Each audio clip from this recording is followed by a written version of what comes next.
Our guest today is Nik Milanović, founder of This Week in FinTech, Stablecon, and a general partner at the FinTech Fund. Nik went to Stanford, talks a little bit about the startup culture there, recommends Viktor Frankl's Man's Search for Meaning, and talks about what it was like at Google Pay and how literally everyone who worked there has their own startup or is doing something amazing in the ecosystem. Enjoy the show. Hey, everyone, it's Alec Crawford, your host for the AI Risk Reward podcast. Our very special guest is Nik Milanović, founder of This Week in FinTech, founder of Stablecon, and a general partner at the FinTech Fund. Welcome, Nik. Alec, thank you for having me on. I know we've been trying to make this conversation happen for a while, and I really appreciate your time. Yeah, this is so awesome. It's great to have you here. Obviously, Nik has a podcast too and is writing about stuff all the time. So super, super exciting. So I think what I like doing is really kind of rewinding time and going back even before you were leading business development and strategy at Google Pay, but maybe after Stanford, right? So obviously Stanford grad. Was there anything in school that kind of triggered your interest in technology and finance? You know, I wanted to be a lawyer for as long as I can remember, and I wanted to be a lawyer because I wanted to go into politics. And I wanted to go into politics because I grew up in DC. And growing up in DC, you think the only way that you can make a positive change in the world for anybody has to be through politics. And so it just didn't make sense to me that anybody would want to be anything else. And I am so lucky that I ended up going to school out in California and going to Stanford and getting out of DC because immediately, I learned about tech and I said, oh my God, you can actually create products that accomplish valuable missions on a significant level that have nothing to do with like the very groundy business politics. And it was eye-opening for me. And so I didn't know that I wanted to go into tech when I went into school. I was a philosophy major. There aren't a lot of philosophy jobs today. And, one thing led to another. I ended up applying to law school and then just not even matriculating and going straight into tech instead. Like I'm sure many Stanford grads would tell you. Yeah, that sounds pretty straightforward and not a lot of philosophy jobs out there. Yeah. Also, you mentioned Viktor Frankl's Man's Search for Meaning is a book that, left a lasting mark on you about how you approach obstacles. Yeah, share a little bit with the audience. If you watch the U.S. Open tennis tournament, what you'll see before the match starts is every single player who plays on Arthur Ashe has to walk out onto the court past a quote from the tennis legend Billie Jean King that says, "Pressure is a privilege." And you know this quote. And it's one that I think about a lot because it really is a privilege to have to deal with pressure that comes with what you're doing. And what a fortunate position to be in that people put trust in you and have expectations of you that create pressure. And going back to your question about the book, Man's Search for Meaning, I think is an extraordinarily powerful book and gives me a similar feel that quote. How fortunate are you that the problems you have in your life are things that you can overcome and that you can surmount? And, in a situation where you have very little control over the outcome, you still have control over, how you react and how you address that situation. And often that will give you some control over the outcome. It's something that people cite a lot as kind of like modern day Stoic philosophy. And, I think regardless of your feelings on Stoicism, it is empowering to read the story of somebody who went to a concentration camp in the Holocaust and pretty advanced age and, really through mental fortitude was able to make it out to the other side. Yeah, really impressive. Yeah, so shifting to Google, how did you end up at Google? How did you get recruited there? I had been working in fintech for, I want to say 7 or 8 years when I got connected to the Google Pay team. And we had actually talked to them. I was heading up strategy at this company, Pedal, building a credit card for consumers in the US that use cash flow data to underwrite them. And we ended up talking to the Google team about a potential partnership. We said, we really want to figure out a way to partner with Google Wallet on our credit card. And I caught up with the team there afterwards, and they said, we're doing some really interesting fintech stuff. We see that you write a lot about fintech. Maybe there's a spot for you on the team.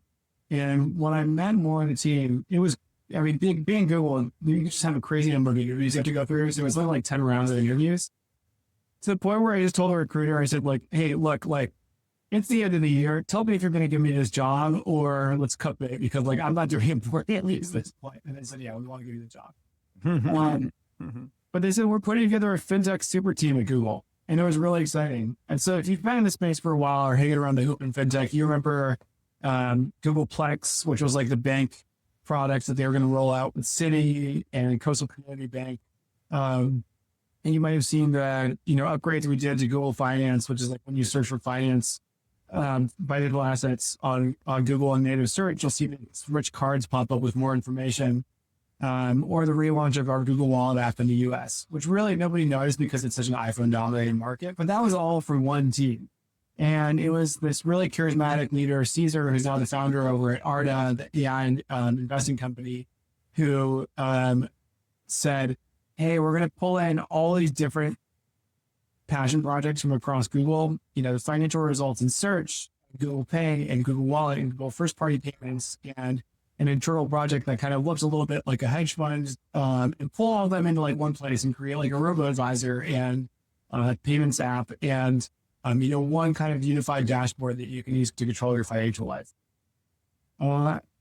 Unfortunately, it being Google, the projects didn't make it very far. And so you actually have a lot of really great fintech DNA scattered across the payments and crypto ecosystem now that originally comes from Google Pay. And so a lot of the team at Circle, a lot of the team at Paxos, obviously Arda, and a number of other founders, the Sigterra team, all originally come from Google Pay. And I think that it ended up being kind of like a launching pad for a lot of very talented fintech people down the line. Yeah, that makes sense. Yeah, I was at First Boston early in my career, and like literally every one of those people is running a company or doing something amazing now. It was just crazy looking at that roster going like, how did that happen? Yeah, you are famous. First Boston was the Liar's Poker Bank, right? Yeah, exactly. So let's talk a little bit about what's going on at, what's funny, we were talking earlier and I was saying, hey, I normally ask, people come on the show, where do you get your fintech and AI information? But obviously you're writing This Week in Finance, CWIF. So talk a little bit about that platform, obviously incredibly successful, huge following. Like, what's the secret sauce there? The secret sauce is having no life and being a complete junkie for there is not much other than that. I, spend all day in our group chats hearing about fintech, seeing people smarter than me debate about fintech and about AI and about crypto and about what's going to happen next. And just getting to really be, riding in a passenger seat where you kind of had first look at so many of the incredible things going on in the tech space. Especially this year, you can feel over inundated. And I'm a subscriber to a stablecoin news channel where like I just kind of mark as read on a daily basis because it's like 25 interesting stories. And if this were a prior year, every single story, I'd be like, wow, I have to like just deep dive and read this. But now I'm like, okay. Yeah. I don't have time for all this. Yeah, no, I get it. Yeah, it's the same in AI, right? I mean, like I do AI for a living and it's hard to keep up. Like basically, if you're not working on the weekends, you're not keeping up, basically is what's going on, right? Mm-hmm. And I mean that seriously. And we also, similar to you, we've got a pretty big team here, everyone looking at AI all the time. So I'm going to know, like, even if I don't see it, someone else will. And that's a huge advantage, obviously, for our clients, right? Because there's no way they can do their day jobs and keep up with AI. So that's definitely one of the things we offer. Now tell me about, we were talking about Stablecon earlier, right? And I'm like, oh yeah, it's falling near my birthday this year, Nik. Not sure I'm gonna be able to go, but tell us a little bit about that. I'm not even sure you can set an agenda for it yet. It's in September. You're gonna have to wait until like, August to fix the agenda probably. Well, look, we planned Stablecon because it was your birthday and we wanted it for anything birthday party. So Ooh, that sounds If good. not showing up, then we're just going to have to cut the cake without you. Um, it's funny. You and I met originally at a roundtable focused on stablecoins in DC that was organized by the other Air, Joanne Bierflick's great regulatory nonprofit, and it was a super interesting conversation. And you and I caught up a little bit beforehand, just kind of talking about like the shape of the space and the market structure that we're still learning as we go.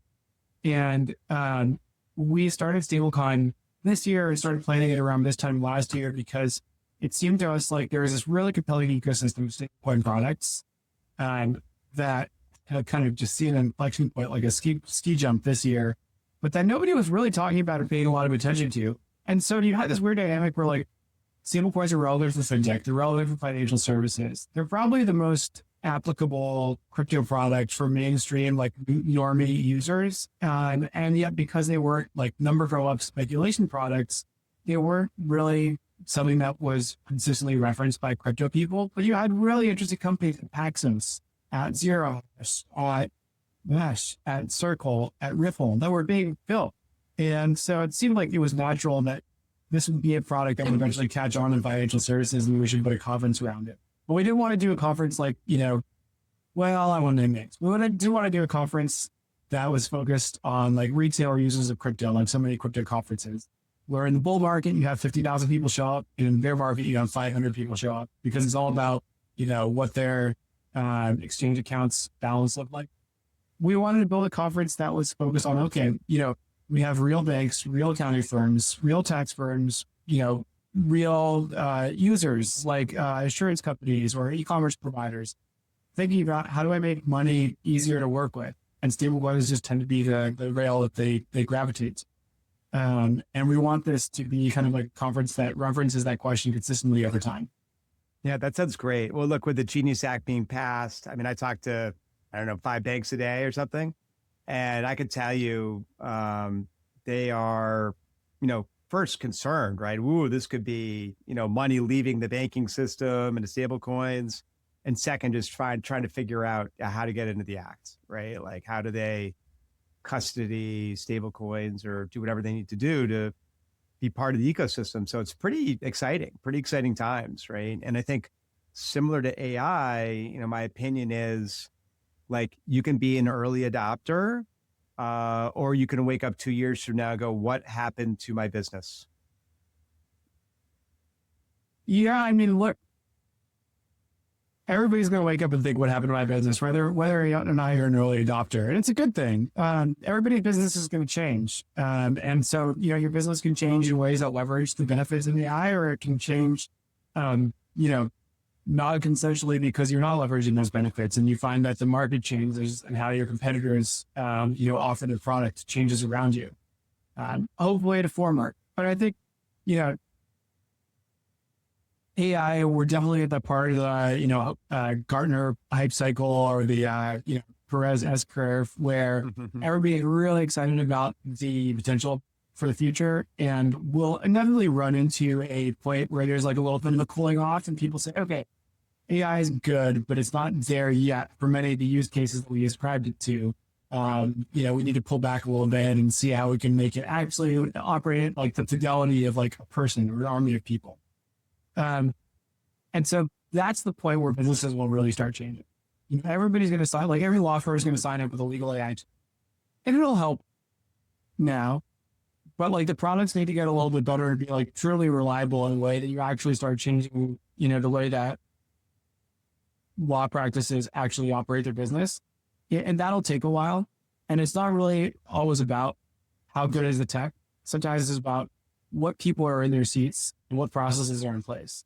You have this like really old guard that's currently operating these businesses. That's like, okay, AI is nice at the margin. We'll use it for the bells and whistles, but like we have like a set process in place for how we do things versus like, are you hiring young people on the team who are like very AI fluid and they've been using AI for a while and they're like, oh, I can just do this in a much better way than people have been able to do it before. And then the human deployment really takes a while to change. Behavior takes a while to change. And so I think that that's why you see the S-curve a little bit. So I'm very excited about the future, but I think we're also a little bit optimistic about how quickly things are going to change. Yeah, it's a classic, Bill Gates quote, right? Like things will change less in a year than you think and more in 10 years. And what's interesting is this is the first year that from an AI technology standpoint, I'm like, whoa, things are actually changing faster than I would have expected in a year. But you're right, like adoption is not on that same pace, right? And people are still maybe thinking like there's some magic AI fairy dust I can sprinkle on this and have it do whatever I want. And that's just not the case, right? Especially in regulated businesses where, okay, we could do some cool stuff over here, but now we got to think about, now we got to think about data governance. And now we got to think about Cramley-Bliley. And now we got to think about cybersecurity and all these things that I do think some of these projects have been rushed.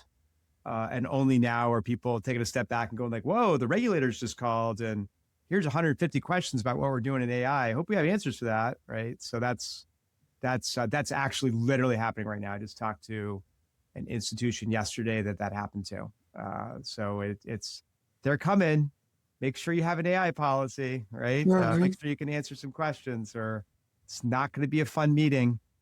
Pivoting to the FinTech funds. And just a note on that, if I could start a company right now, that's adjacent to AI, I would love to start like an AI insurance provider. I think underwriting AI insurance is going to be so interesting, and it's so critical to the adoption of this ecosystem.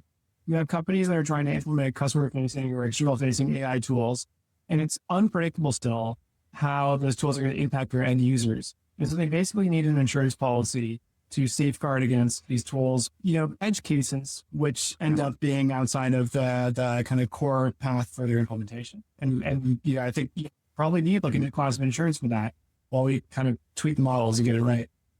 Yeah, such a great point, right? And of course, many companies might think, I'm covered by my cyber insurance. Not necessarily, right? And the classic example there, right, is if one of your employees at your bank uploads a bunch of customer information to Perplexity, like not realizing that, guess what? Now Perplexity owns the data, right, for their license agreement. And somehow that leaks out there or whatever. Cybersecurity insurance ain't paying for that, because that is a intentional disclosure by an employee of your bank of customer data, right? They put it there. No one stole it, right? So there's a lot of nuance there. And I think a lot of institutions just not unaware of the kind of risks they may take. Anyway, so back to the FinTech fund. Super exciting. I'm a lifelong investor. Love investing. Love venture. So how did that start? So we were talking about this a little bit before, but I've been working in FinTech for a long time, and then started this Speaking FinTech company. And there were a lot of founders I was talking to who said, we're raising an early stage round. Like, we'd love to have you on the cap table. So at first I started just angel investing, and I was cutting checks out of my own personal funds. Okay, I immediately round. Like, okay, I can no longer angel invest. So I started syndicating rounds. And these SPVs would, come look at their capital from like a handful of like individuals, and we'd invest like, $40,000 into a pre-seed round. But if we had a really hot pre-seed, it'd give us like $200,000 in allocation. I'd say, well, the best I got is 40. And to me, it just felt like a no-brainer that there was an opportunity here to saturate more of this allocation by, really scaling up and getting a bigger vehicle to invest out of. And so in 2021, I had the idea to go out and raise a fund as a solo GP and an emerging manager. In 2021, everybody had the idea to go out and raise a fund as a solo GP and emerging manager. And there was this huge glut of new managers who all raised these like small venture funds. There's like this wide dispersion of outcomes from that class of new venture managers. Some of them ended up being like really good. And some of them were like, I did this once and it didn't work out, and I'm going to move on to the next. And so that was that was where FinTech Fund came from originally. It was easy to raise in 2021. It was very, very, very hard to raise Fund 2 in 2023. And now we're almost done with it, and then thinking about funds. Got it. Yeah, no, that's really cool. What's your no, pre-seed, obviously, you really got to focus on the founders and things like that. Is there a North Star for you as you think about investing? Like, act as if you're the coaching founders, basically. Like, hey, if you're a founder, you should A, B, and C. There are so many different kinds of founders, and this is a cop-out answer, but I feel like it's very hard to generalize advice for them. But the people that I like working with are the people who are like, hey, I'm building a product that like people reached out to me at my old company who's asked like, why do we do this? And like, I would want to be a customer of, and it just makes no sense that this product doesn't already exist in the market. And it's very, like niche to begin with, but it could grow in really interesting ways if we get it right. It's just getting it right that's the part that we need to focus on right now. And so they're very like nerdy and they're very focused, and they just have like one problem that they really want to kill it on building a solution to, and then everything else can come after that. So I think if I could like distill this into maybe like a more manageable takeaway, what I would say is like early on, total addressable market is like, it's just not something that you should be focused on. You should think, what's one product for one customer that if I get this right, they'll pay me and they'll never go away because they'll be so happy about what I'm doing. And I can use that to grow into a large. And now a word from our sponsor. Artificial Intelligence Risk Inc. accelerates adoption of GenAI safely. They provide the governance, risk, compliance, and cybersecurity platform that financial, healthcare, and other regulated organizations need before they can use GenAI safely and in compliance with regulatory requirements. Their software has won #1 awards for cybersecurity and compliance from Waters Technology. Find them at AICrisk.com. Yeah, that makes a lot of sense. Yeah, it's the classic, like, what problem are you solving? If someone calls up and says, I got a problem, and you're solving it, you've got that nailed for sure. Yeah, I mean, thinking about this broad ecosystem, AI, crypto, stable coins, like I think they are going to start to converge to some degree. So I was talking to Sean Neville on a prior episode of this podcast, and he was saying, well, the best way for, AI agents to spend money is to use stable coins. So it's just easy, right? Give them some stable coin. Now they can spend it, and, they can't go crazy with their credit card or whatever, or access to your bank account, God forbid. So how are you, or what are you seeing coming down the pike, so to speak, in terms of convergence of these different parts of technology? I think, what you just paraphrased from Sean is completely right. And I think he's totally accurate. You actually, I would say, know more about the impending AI revolution than I do. So I really want to turn that question back around and ask you. And so I'll give kind of like my quick answer, but I'm very curious to hear your take on this, honestly.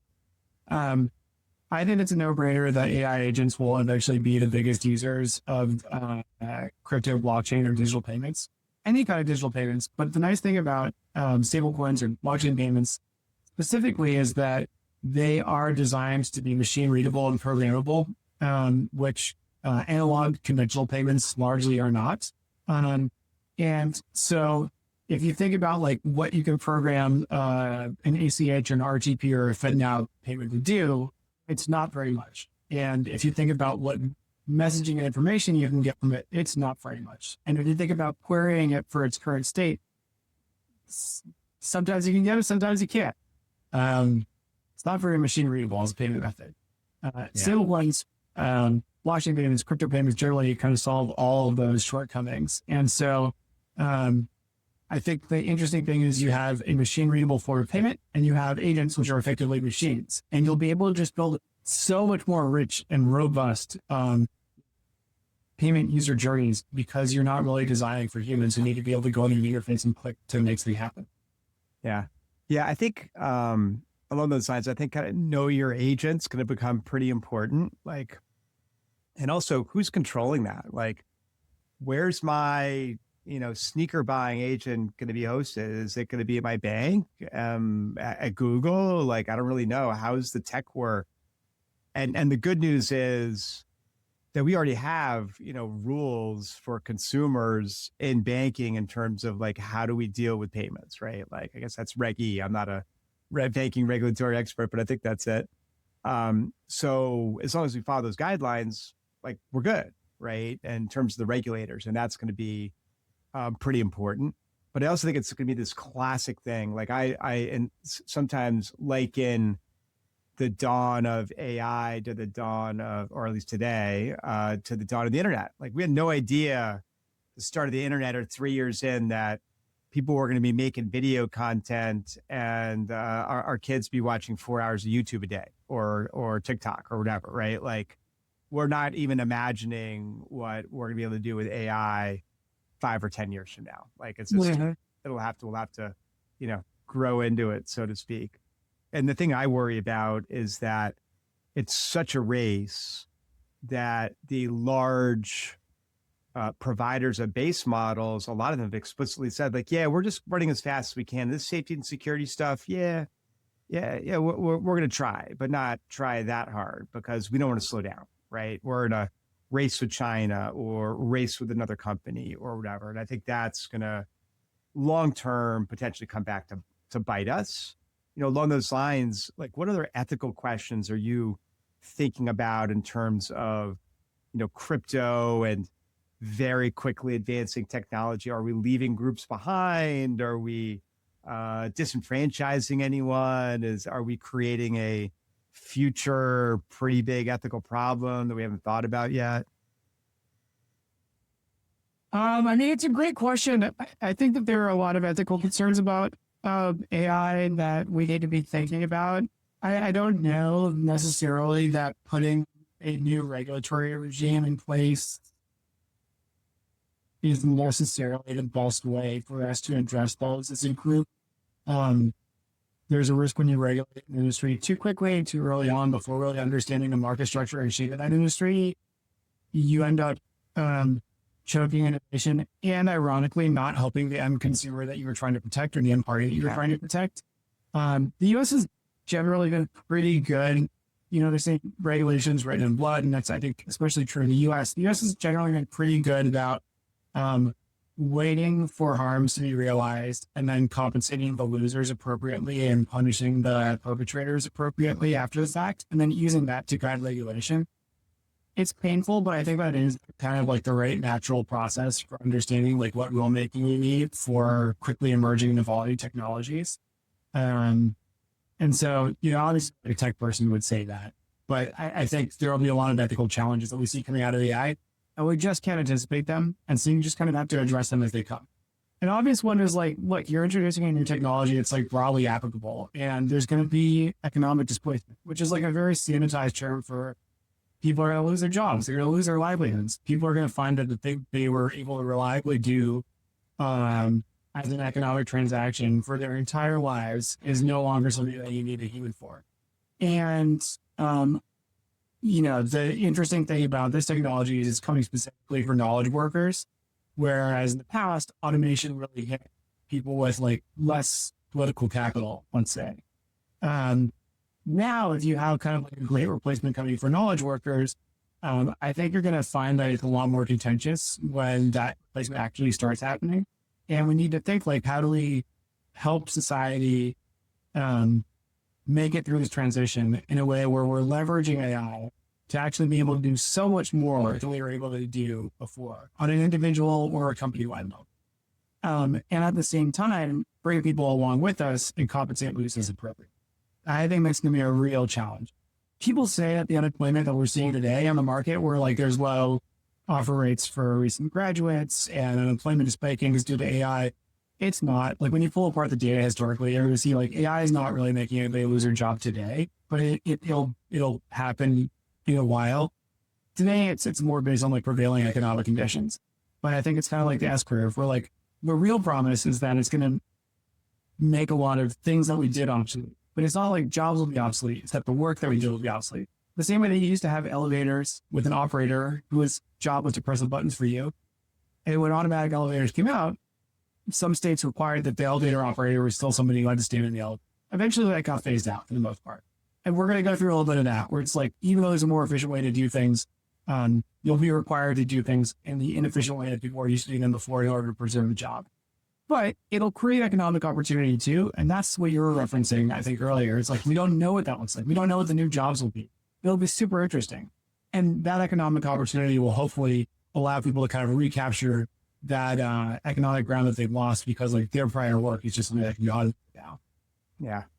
So what's the best piece or great piece of advice you got before you started all these different ventures? Just curious. I mean, there's so much great advice that I continue coming back to. And, I mean, you probably feel the same way where people say something to you in the moment and it's really insightful. And you don't really think about it, but then you just end up thinking about it again over the next decade so many times. And it resides with you. As a manager, I had a boss who told me previously, like, hey, just understand that people rarely communicate clearly, including yourself. And taking time to understand what people are saying kind of below the subject matter and below kind of the immediate context of what they're saying is super helpful. And also taking time to make sure that people understand what I'm saying as well is time really well spent. Because when you're working on something that's growing quickly, it is a startup and everybody's hair on fire, you kind of need to keep realigning people very, very consistently. Elon, kind of think what you will about him, like outside of his work, is a really exceptional motivator and manager of people. Comparing managing people to like aligning vectors. Everybody's an arrow, and your job as a leader, as a manager, is to make all those arrows point in the same direction so that things continue to go up and to the right. But like they will misalign and unalign naturally over the course of time. And so you have to run around and kind of continually keep aligning these arrows in one direction in order to accomplish a shared goal or objective. And this is true in any endeavor that's shared. Companies, sports, teams, military, people are very, very complex creatures, and you have to kind of continually realign them. And that means more than just telling them what the vision is. And so I thought that piece of advice is something that stuck with me for a long time. Yeah, that's excellent. I mean, I think goes back, I love to spend a lot of time scoping out projects and things like that. And of course, when you're in a startup, you got less time to do that and people can become misaligned. And then also, Charlie Munger said it best. He's like, it's all about incentives, right? Like you've got to incent people to row the boat in the same direction or they won't, right? So, yeah. All right. More the incentive, I'll show you the outcome. Exactly. So let's, that goes back to, there's a funny, meme about like, hey, how is AI going to ruin the world? It may not be malicious. It may just be, okay, I'm going to build an AI that's going to have a paperclip factory and tell it to make as many optimize making paperclips. And then, oops, now you've got the entire world covered with paperclips, right? Something silly like that. So plausible, right? So we're going to shift in our lightning round. I'm going to mention something, and then you get to say whether you think it is underrated or overrated and maybe fairly rated, or and then maybe a sentence or two why. So we're going to kick it off with getting a tattoo in Brooklyn, underrated or overrated? Appropriately rated at the moment. It's going to be overrated. I feel like you're not allowed to move to Williamsburg unless you have 4 digital tattoos and you have to have an expedition for it. Yeah, I know. It's going to, like when I drive into Brooklyn to visit, my son, I feel like someone's going to ask me for my passport and what are you doing here? And I go, oh, I'm just visiting my son. He's a professional musician. Oh, that's okay. You can come in, right? Like, but I literally go to get coffee. I'll be the oldest person by like 40 years. I'm like, what the heck? Anyway, you got a gig 'em shirt, shoot on site. yeah, right. Right, exactly. I gotta put flannel on or something. I don't know. Backpacking across Asia, underrated or overrated? Still underrated. And there was, how can you backpack across Asia and Africa and not have that be, the most exceptional moment of your life? But still underrated. It was something that my friend and I go to each other to do. 3 of us quit our jobs at the same time and spent a year backpacking and mostly overland through Africa and Asia. And you think it's going to be life-changing for reasons that have nothing to do why it actually is life-changing. You don't really feel like your life change is coming out of it at the moment, but there's just so many moments that kind of stick with you later on. You didn't even appreciate at the time. Super cool. Building small fintech apps for fun, underrated or overrated? Oh man, I don't know. I might go overrated on this one, which is off brand, but you get excited about an idea and then you start hacking away. And it's like, this actually sucks. Too much vibe coding. Patrick McKenzie's financial systems writing, underrated or overrated? He is this like cult hero in our circles. And I think if you ask certain people working at FinTech about him, he's like a god, and possibly to them, they need to retrace a little bit. But I think to the broad public, he's just a massively underrated writer. It's a super niche, bespoke audience that he is writing to, but he has this real talent for making communicable, pretty arcane concepts about the surprising ways that financial infrastructure works. And he has a great sense of humor that he uses to keep you engaged through what would otherwise be like pretty anodyne writing, given the subject matter. So I'm going to say very, very broadly, underrated. Stanford's startup culture, underrated or overrated? Oh boy. I might have to play the fit there. Fair enough. Impact of newsletters in fintech innovation, underrated or overrated? Unfortunately, I'm going to have to be honest and say probably overrated. I think there's an amazing amount of really high fidelity fintech content being put out there, but there's probably too much. I've had to sadly unsubscribe from people whose writing I love because I just cannot keep up. Yeah, that same. New York City's restaurant scene, underrated or overrated? Ooh. Yeah, probably appropriately rated. You want to find a hot take about it, but you can't because it just is incredible. The DC Commanders chances next season, underrated or overrated? Consistently overrated. And we'll overrate them every year until I die. Every year I go in with the most hope because we've taken some time to fix the missing pieces. And every year those pieces keep missing. The power of community in fintech, underrated or overrated? Still underrated. Fintech and financial services is subject matter with a lot of real non-obvious truths, and a lot of jargon and a lot of friction that keeps it from being broadly accessible. And community ends up being a really valuable lever in becoming more dangerous as a fintech entrepreneur. Totally agree. The movie, The Social Network, underrated or overrated? I didn't think much of it at the time, but I feel like that movie was a real keystone moment to describe not just tech now, but also kind of where we're at in the United States. I want to go back and watch it again. Thanks for bringing that up. I haven't thought about that in a while. Awesome. All right. Well, this has been a lot of fun. This is Nik Milanović, founder of This Week in FinTech and Stablecon, and a general partner at the FinTech Fund. Nik, let people know where they can find you on the internet and all that on social media. You can find me chronically online, but I'm probably the most active at Nik Milanović on Twitter. And Alec, thank you so much for hosting. Thank you for the great prompting and the interesting questions. Thank you for pronouncing my name right. Thank you also for weighing in a little bit and sharing your own opinion here, because I feel like as an interviewer, you never really get to interject, but you actually personally know so much about this space, and it's interesting to hear your thoughts too. Yeah, great to have you on the show. Thank you, Nik. See you soon. Yep. You are listening to the AI Risk Reward Podcast with your host, Alec Crawford. You can find us anywhere you listen to podcasts, for example, Apple Podcasts. Production and sound engineering by Troutman Street Audio. You can find them on LinkedIn. Please like, subscribe, and comment.